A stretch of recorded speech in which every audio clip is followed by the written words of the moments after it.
के विकसित देश भी प्रभावित है। आज 50% से ज्यादा real time digital transaction Bharat में हो रहा है।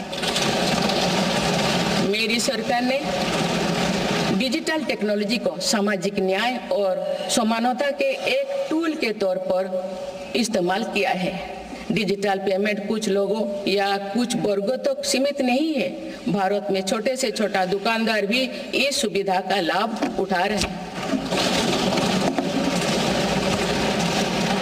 गांव में भी बैंकिंग सेवाएं और यूपीआई जैसे वर्ल्ड क्लास टेक्नोलॉजी उपलब्ध है। भारत में पिछले 10 साल में बने 5 लाख से ज्यादा कॉमन सर्विस सेंटर्स सरकार की दर्जनों सुविधाएं ऑनलाइन उपलब्ध कराई जा रही है। मेरी सरकार ने लोगों के जीवन पर सरकार का प्रभाव कम करने के लिए ई गवर्नेंस को महत्व दिया है। डिजी लॉकर्स की व्यवस्था ने लोगों को कभी भी कहीं भी अपने महत्वपूर्ण डॉक्यूमेंट्स पाने और दिखाने की सुविधा दी गई।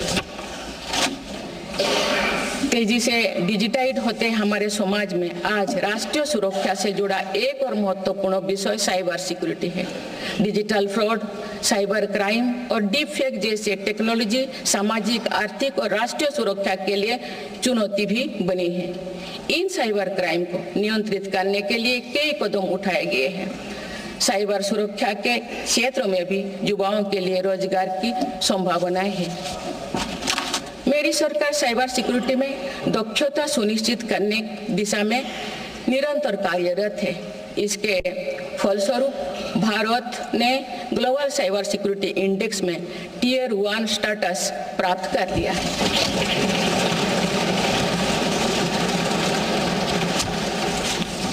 माननीय सदस्यगण, किसी भी देश का आधुनिक इंफ्रास्ट्रक्चर ने केवल उसके नागरिकों को एक बेहतर जीवन एवं देश को नई पहचान देता है, बल्कि देश को एक नया आत्मविश्वास भी देता है। बीते दशक में भारत ने वर्ल्ड क्लास इंफ्रास्ट्रक्चर निर्माण के कई माइलस्टोन तय किए हैं। इस आधुनिक इंफ्रास्ट्रक्चर से दुनिया में भारत की छवि मजबूत हुई है। इन्वेस्टर्स का भारत के प्रति भरोसा बढ़ा है, उपयोग को बल मिला है और नए रोजगार का निर्माण हो रहा है।